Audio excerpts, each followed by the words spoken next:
The term hybrid warfare fails to properly describe Russian operations in Ukraine and elsewhere. Russia has undertaken unconventional techniques to build its influence and test the boundaries of a shaken international system. Notably, Russia's actions in Ukraine display an evolved style of warfare that goes beyond its initial label of hybrid warfare. The term nonlinear war will be defined in this article to encompass Russia's actions and allow policymakers the correct framework to discuss and respond to Russia. Nonlinear warfare plays to the advantage of countries like Russia and constitute the future of warfare.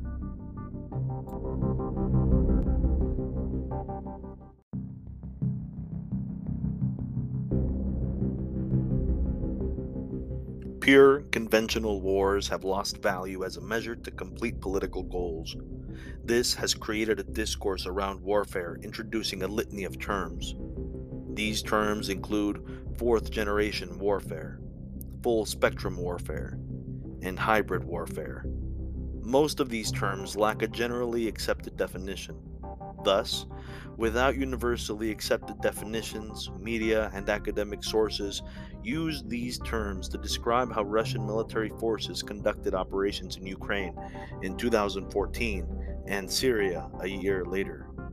Terms like hybrid warfare have been used to describe conventional and non-conventional conflicts.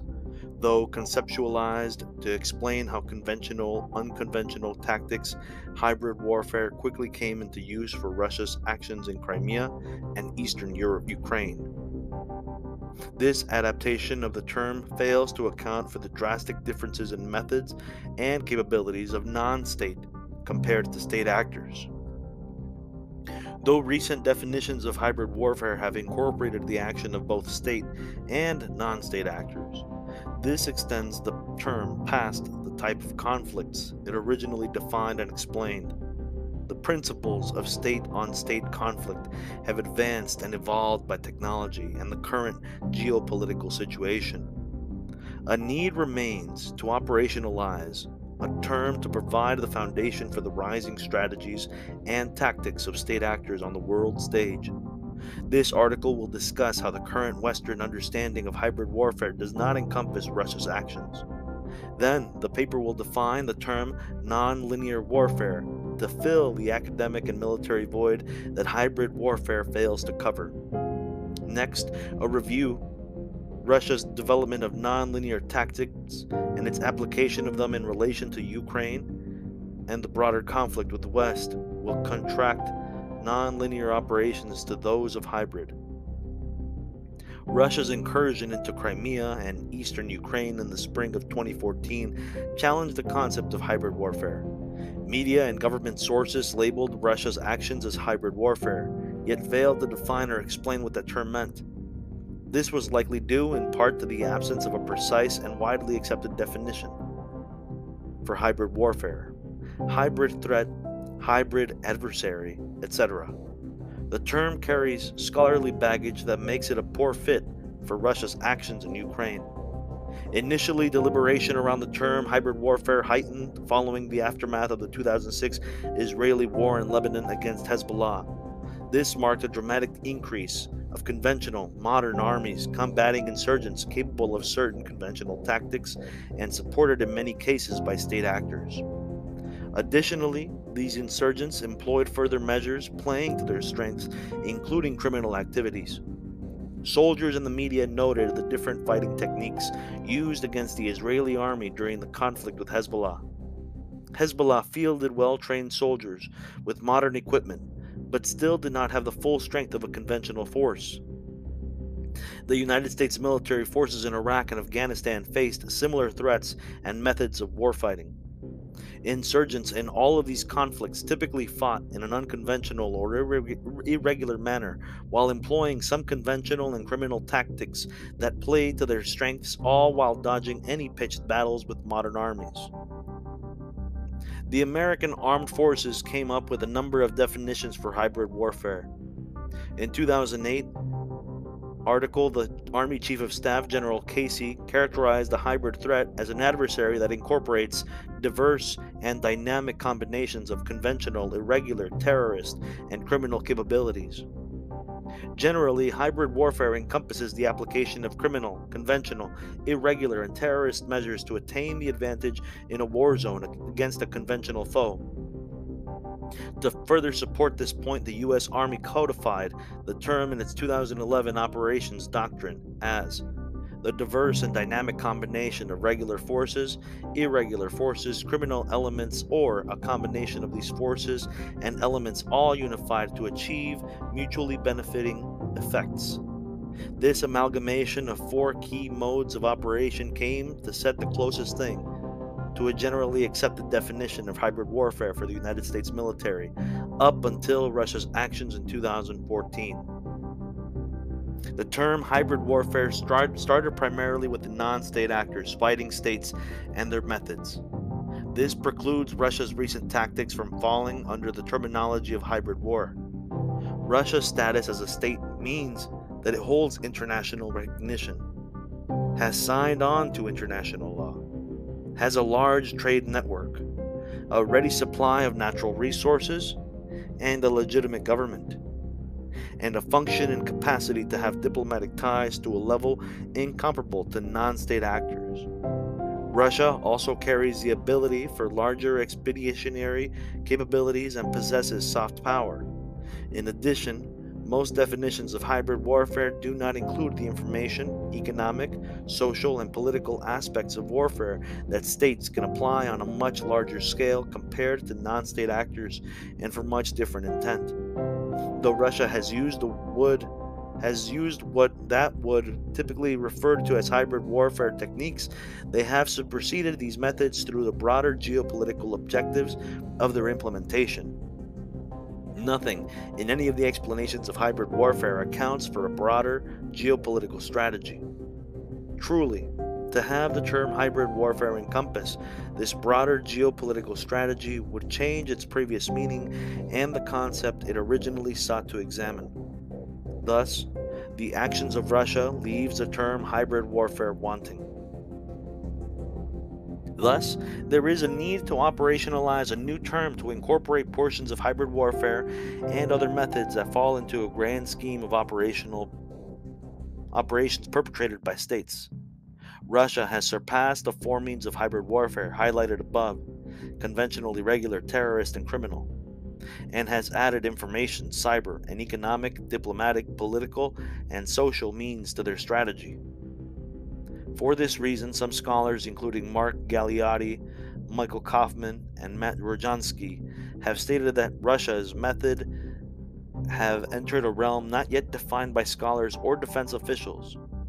The following section will argue that this next realm of warfare should be termed non-linear warfare.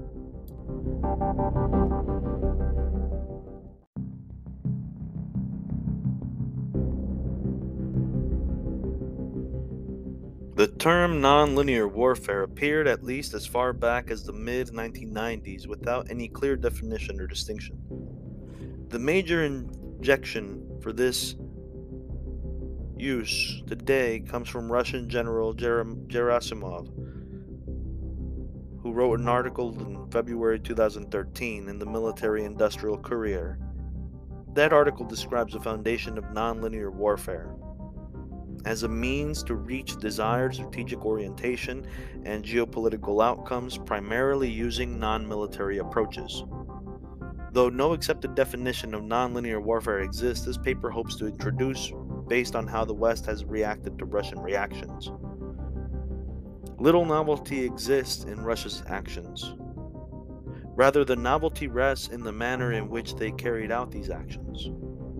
Advances in technology and the very global political climate have set the stage for non-linear warfare to be very advantageous to states in a situation like Russia. General Gerasimov's article lays the groundwork for principles behind the non-linear warfare as mentioned. He concludes, in the 21st century we have seen a tendency towards blurring the lines between the state of war and peace. Wars are no longer declared and, having begun, proceed according to an unfamiliar template. Russia has carried out this unfamiliar template in Ukraine, Syria, across Europe, and elsewhere. Russia has conducted multiple non-linear actions to observe the response of the United States and North Atlantic Treaty Organization. General Gerasimov further declared, "The very rules of war have changed. The role of non-military means of achieving political and strategic goals has grown, and in many cases they have exceeded the power of force of weapons in their effectiveness. Any military planner looks to play to their own strengths, and Russia has done just that.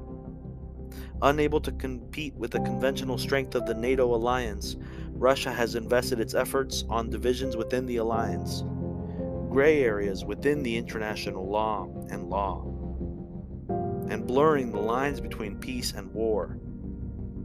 The concept of nonlinear describes that the conflict does not have a clear line or district-friendly enemy areas. Nonlinear warfare relies on the subversion and division of the enemy's social and political structure, allowing the aggressor to do their will by any means, not just brute force. The idea of NLW comes from the approach that it has no bounds and sometimes functions with limited planning, thus allowing a state to exploit an opportunity. Nonlinear warfare employs many measures that would not seem like warfare through, although the goal, as in all war, is to force the enemy to do your will. In nonlinear warfare, instead of tanks doing all of the work, propaganda, political and social agitators, and cyber attacks do most of the forcing. This does not mean kinetic action or hard tactics remaining unutilized. Russia's little green men in Crimea, or Russian military support for the pro-Russian combatants in eastern Ukraine provide prime examples of these hard tactics. The key in using these approaches in NLW revolves around making it unclear what is going on. Again, when the little green men first appeared, no one could confirm what they were there to do or who sent them. Nonlinear warfare also applies pressures on an enemy to weaken their resolve against any forceful contestation and to make any decision to act impossible because of the heightened state of unknowns. Nonlinear operations vary in scale and time. Generally, the pressures focus on the core vital functions of a society and look to undermine them. This includes all measures taken to undermine a nation's government to cause it to lose the general support of the people.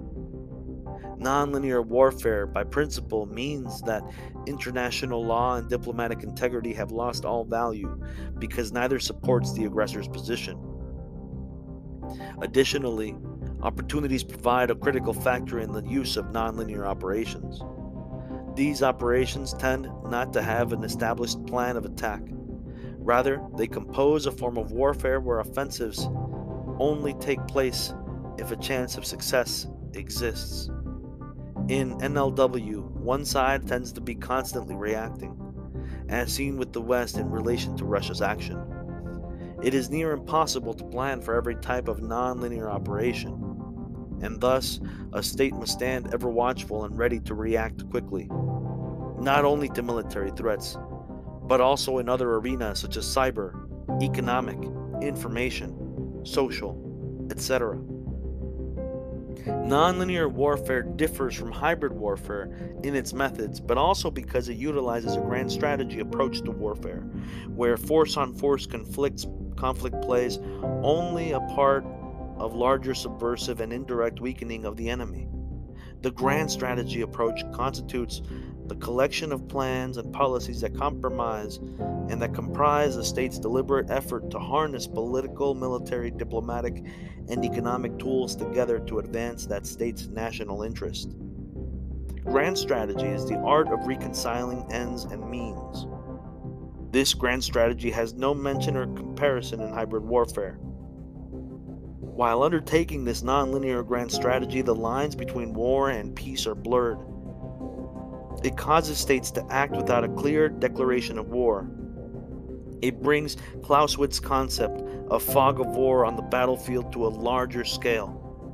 Russia's targets or enemies in this nonlinear strategy are not Ukrainian nationalists or Syrian rebels alone, but the West as a whole. If Russia wanted to take Ukraine by force, it could. But if the West became involved, Russia would likely lose a conventional war. For Russia to enact its will, it must counter Western conventional strength with non-linear operations set on a grand strategy basis. Actors must consider the big picture in non-linear warfare. Over time, non-linear methods try to put the aggressor in a position of strength, not necessarily with military buildup, but rather by a campaign that undermines the other state legitimacy to its population and decreases the morale of its armed forces. In time, this may internally fracture the state, facing the nonlinear campaign without the need for large-scale military operations by the aggressor. It also aims at the decision-making process of a country's government and looks to delay it or incapacitate it. Nonlinear warfare methods try to delay any smoking gun until a proper reaction to the events seems too late. Take Russia's Little Green Men in Crimea. Once it became clear what had taken place, no clear reaction remained. Measures like these elicit no clear responses and leave the other side full of questions and uncertainties. Furthermore, nonlinear warfare tends to lead to poisoning of the political environment. When trust on the international system comes into question, it opens the door for possible nonlinear operations. Hence, states using nonlinear techniques tend not to have the capabilities to forcefully win, but instead must wait for an occasion of weakness or an overlooked security gap to exploit. Again, the chaos surrounding the Euromaidan protests opened the door for Russia to take aggressive, non-linear action in Ukraine. If operations like the Euromaidan do not materialize on their own to provide the setting for non-linear operations, then aggressors may apply other NLW measures over time to create the setting for more forceful tactics. The overall objective of a state engaging in NLW is the wearing down of enemy social, politically, and militarily. A successful nonlinear campaign will leave the defending state in one of the following conditions. First, they will not have the political will to fight and thus leave the aggressor to do their will. Second, the conventional forces have been diminished and alliances divided to a point where the defensive state could be defeated on the battlefield. Third, the defensive state simply acquiesced to just the threat of force. Finally, the defensive state becomes indifferent to the aggressor's operations and allows them to act at their will without interference. That's the endgame in nonlinear warfare. Conducting operations to allow you to have the freedom to maneuver to undertake your plan. For example, Russia would like to have a free hand in its near abroad west without Western interference. So far, NLW has advanced Russia's ability to do so, noting that only major ramifications have been sanctions and loss of some soft power abroad. Moreover, the geopolitical situation and the lack of global stability have allowed nonlinear warfare to thrive. Globalization and the interconnected nature of markets have also played a critical role. Much like the method itself, the advent of nonlinear operations came from the opportunity and the lack of an effective deterrent and social will. When an opportunity for NLW appears and a state engages in such actions, the defending state must enact an immediate and strong response. Considering that attribution for a nonlinear act typically is not clear, a strong response may be hard to direct.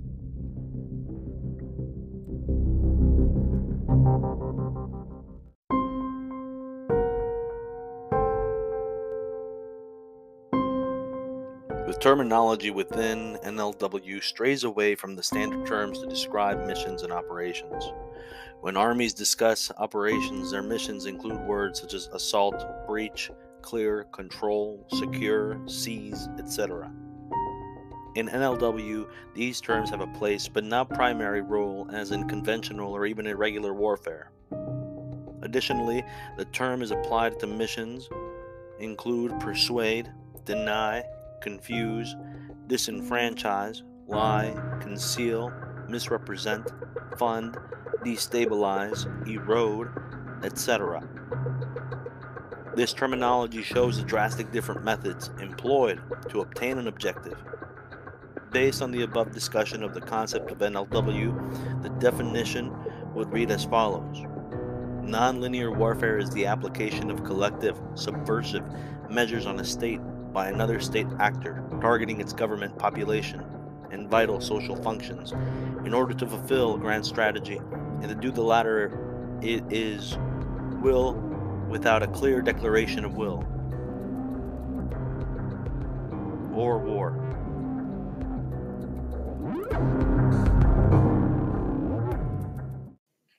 My friends, if you haven't heard about Anchor, it's the easiest way to make a podcast. Let me explain a little. Number one, it's free. Two, there's creation tools that allow you to record and edit your podcast right from your phone or your computer. Anchor will then distribute your podcast for you, so it can be heard on Spotify, Apple Podcasts, and many, many more. You can make money from your podcast with no minimum listenership. It's everything you've ever been looking for to make a podcast in one place. Go ahead and download the free Anchor app or go to anchor.fm to get started.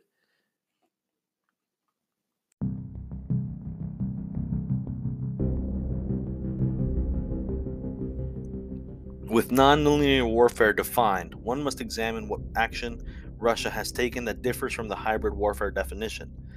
Non-linear warfare incorporates many different manners and methods of warfare along with some purely non-linear operations to achieve its objectives. This article will focus on the primarily new methods of NLW, such as the Little Green Men and internet trolls that do not fall into the hybrid concept. These are not the only possible nonlinear operations, but also some of the ones used most common by Russia. Nonlinear warfare is still developing and new operations have evolved and will continue to evolve. Before reviewing the recent status of Russia's nonlinear war, one must note how Russia has developed its NLW methods. Some scholars have noted that the assassination of Alexander Litvinenko in 2006 signaled the beginning of Russia's overt policy change. This assassination of a British citizen in London proved that Russia was willing to test the boundaries of the established order. Even though Litvinenko had defected to the British and was highly critical to Russian President Vladimir Putin, it was not so much that the government likely had him assassinated, but the method of the assassination. Russian agents put rare radioactive material in his tea, and he died a slow, painful death, garnering plenty of media coverage. This public display of assassination fit into NLW techniques by testing the response of the West and showing that Russia will reach out and touch individuals regardless of the citizenship or location. This topic has resurfaced recently and as new evidence shows that Putin likely ordered the assassination, as experts previously thought, and that Russian agents carried it out. The use of assassination and the desired political goal accomplished goes beyond four key concepts of hybrid warfare. It plays into the grand strategy of showing the strength of Russia. Another example of nonlinear warfare materialized in 2007 when the Russian government allegedly carried out a cyber attack on Estonia in response to the Estonian government's discrimination against its Russian population and its order to remove a Soviet statue from Tallinn. Governments cannot trace the actors that commit cyber acts or confirm their interaction, but a number of scholars pin the attack in Estonia on Russia. That is the beauty of nonlinear warfare. Who did the action and why? Cyber attacks constitute a perfect nonlinear method, as cyber attacks cannot be traced easily, and even if the country of origin is known, the actor cannot be defined or identified. In addition, cyber attacks create a sense of uncertainty that plays so well into NLW, adding to the fog of war. Can the government protect the banks and other institutions from cyber attacks? These attacks have lost companies money and businesses, bringing into question the ability of the government to protect them. One of the events blamed on Russia was a cyber attack on the Polish stock market. Even a government sponsored such an attack, they have easy deniability. Cyber warfare sponsored by states allows them to be used within the NLW definition.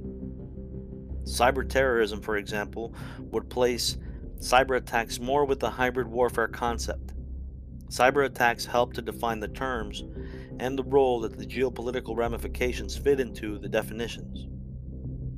In NLW, there is a larger geopolitical intent for an attack, while in hybrid warfare constraints its definition to a more finite purpose on a smaller scale. A year after the cyber attack on Estonia, Russia was at war with the small country of Georgia.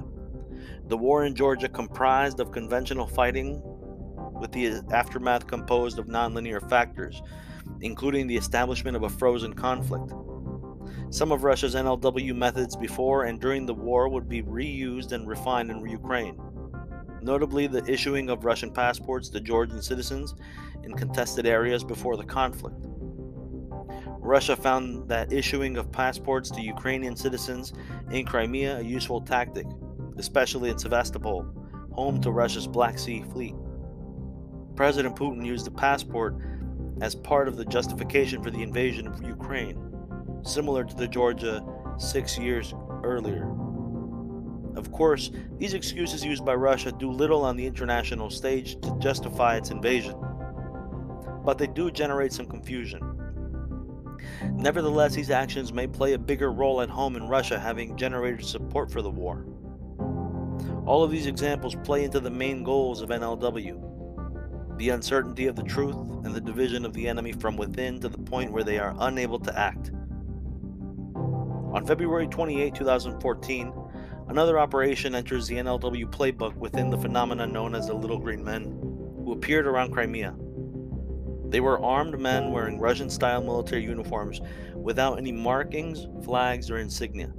They occupied key objectives around Crimea, including the Simferopol airport. With the confusion following the collapse of the government of Kiev, Russia easily denied that those armed men had any ties to Russia. Russia had counted on the probability that the Ukrainian military station in Crimea would not resist. News reports speculated who the Little Green Men were and what their mission entailed. Some rumors that they came to protect the Russian population as part of the local militia groups. When reporters questioned the uniformed men about their origin and mission, they just stated that they were volunteers.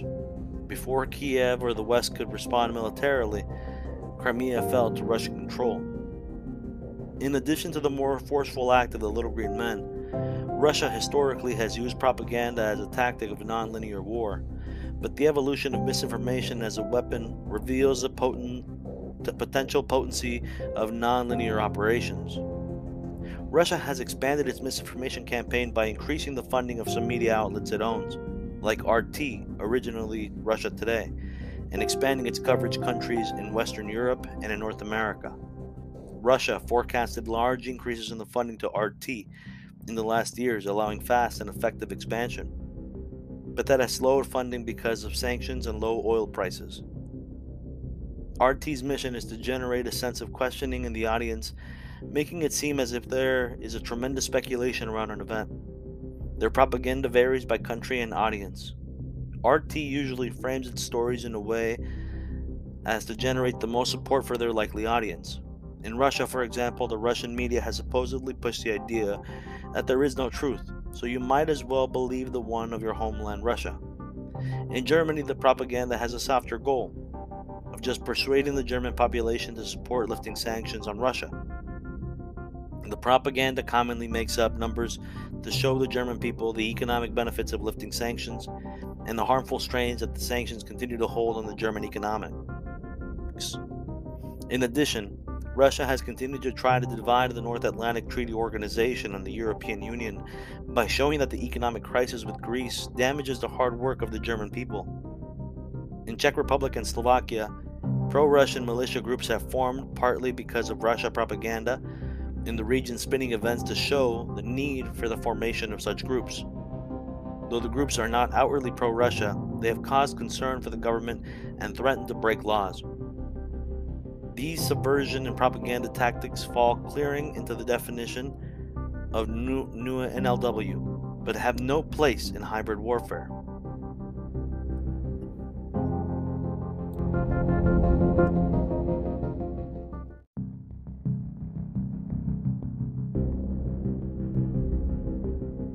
Another more recent form of misinformation comes from Russian trolls on the internet. Trolls are individuals who spread false information online to create doubt or fear. They do this mainly through the comment section of websites. Russian trolls have been observed commenting on social media or media sites. This misinformation campaign has the same goal of nonlinear warfare: to blur the truth to a point where it seems none exists. They also seek to spread chaos and fear. In some cases, they report on events that never happened and hope other legitimate news agencies pick it up and print the story. Thanks to the lack of fact checking in Western media, trolls have been able to push complete lies. A story reporting on a chemical fire in LA and a story about an outbreak of Ebola in Atlanta both show how far these false reports can reach the public. The trolls even created fake websites, images, and videos to add legitimacy to their falsified stories. This non-linear tactic has proven to be a great way to spread misinformation and to confuse enemy populations. It has a low financial and political cost with easy deniability. In NLW, internet trolls help to break down the decision-making abilities of government. In addition, they hinder the government's ability to build public support for issues. They can also cause distrust in the host government. All allow the state employing NLW tactics and have more influence and freedom of movement in the area. Another non-linear method is to support groups in enemy countries that cause unrest or problems for the government.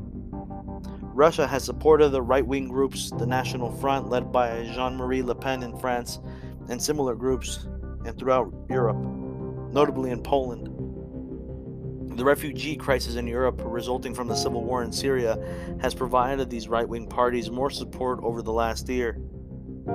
The refugee crisis offers another opportunity for Russia to spread emotionally charged misinformation on an issue that has and will continue to divide the West. For example, the Russian media broadcasted a story from Germany about a Russian girl who was abducted and raped in Germany by refugees, even though German officials stated that refugees neither raped nor abducted her. Either way, it plays to the Russian advantage that shows no clear facts and continues to play into the growing disdain towards refugees. The anti-refugee movement in Germany has looked for any story like this to support their argument. Even though it may be made they can use it as speculation. Furthermore, Russia's bombings in Syria may be creating more refugees and further heightening the problem in Europe. Russia leveling cities in Syria to cause more refugees to flee to Europe, if true, would be a non-linear warfare technique, though there has not been enough evidence to prove that this is their primary intention. The world is demanding answers, and Russia can point a finger at Europe and say how cruel they are for not taking more refugees, while at the same time funding political parties in Europe that call for their removal, thereby reducing Western soft power. Additionally, Russia has supported NGOs and think tanks in the West that cause unrest or opposition. These groups have included environmental groups, extreme left and right-wing parties, and organizations led by ethnic Russian citizens.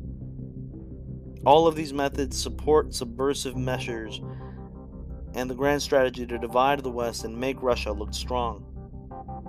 The four key warfighting techniques in hybrid warfare fail to address the above operations, thus the need for the new NLW definition. Moreover, in 2014, Russia attempted chance with the arrest of an Estonian agent on their respective border. This caused great concern in NATO. Would the arrest of the agent be enough for NATO to act in defense of one of its members? That is again the beauty of non-linear conflict. Out of principle, there should never be a clear smoking gun until it is too late. Russia and Estonia ended up conducting a spy swap, and Russia came away without major penalty. Incidents like these allow Russia to see the limits of its NLW campaign. Along those same lines, Russian military aircraft have conducted air missions close to and in NATO airspace, eliciting a NATO response in the form of scrambled jets to meet the Russian aircraft. In 2014 alone, NATO documented over 140 of these interceptions. To scramble two jets to intercept aircraft can cost over $175,000 each time. Clearly, this is costly for Russia as well, but it allows them to keep NATO in a reactionary mindset. The downing of a Russian fighter over Turkey in late 2015 finally showed Russia as a clear boundary for its nonlinear operations. Finally, Russia also had private security companies to carry out some of its military operations.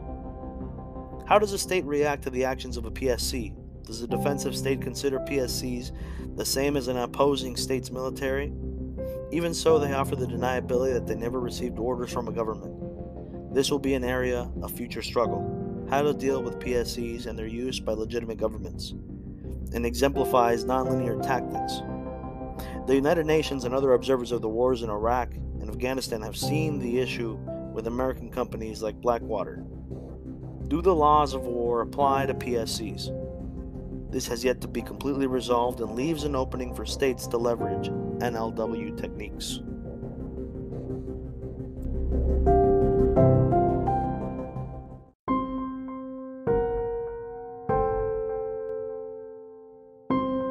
The general success of Russia's nonlinear campaign in Ukraine has bolstered the validity of this method of warfare. Defining nonlinear warfare as unconventional operations carried out by states and recognizing that it is distinct from hybrid warfare, which are operations carried out primarily by insurgents with state support, is critical, as it will push the limits of what is considered warfare. It has been over 2 years and Russia still controls Crimea and has a frozen conflict in eastern Ukraine. It continues to probe its neighbors without much interference other than Turkey shooting down Russian aircraft, as mentioned. The world can see the NLW will play a large part in the future. China has adapted a number of Russia's nonlinear methods and created a few of its own to expand its influence and force its will upon its neighbors throughout the South China Sea. China has started to build artificial islands and claim them as Chinese territory. Additionally, they have built airstrips on some of these artificial islands and militarized others. These islands lay in an area with claims by multiple countries, while others lay in other international waters. China was able to build these islands by exploiting relations in the region, and because of the limited ability or willingness of any state to challenge directly China and its claims.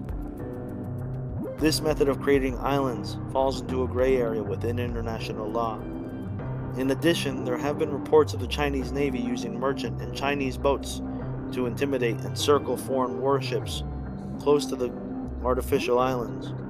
One source called this maritime militia part of China's Little Blue Men, in reference to Russia's Little Green Men used in Crimea. All of these actions carried out by China fall outside the term hybrid warfare.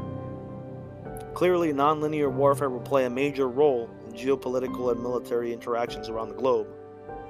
The nonlinear efforts reviewed here only raise the innumerable amount of possible nonlinear operations. They also display that the term of hybrid warfare does not encompass such operations. The longer that states like Russia can challenge the international order and pursue nonlinear methods without being checked, the more they will encourage other states to do the same. This threat will only continue to expand in the coming years and can only be countered with a strong and active deterrence. Military experts and world leaders alike need to realize the severity of these threats and respond accordingly. Notably, if Russia tries a nonlinear action in a NATO member country, will it be clear enough to invoke Article 5? If a Russian citizen fosters unrest among the ethnic Russian populations of the Baltic states, is it an act of war? Military and political leaders need to review their understanding of warfare and frame it with proper terminology. Calling Russia's operations in Ukraine hybrid warfare starts the whole decision-making process on a faulty foundation and will lead to poor policy in response. This paper has defined and highlighted NLW so that a solid foundation may be built upon during the analytical procedures for strategic decisions. Nonlinear warfare will have devastating effects if not addressed. The problem is the war is already underway.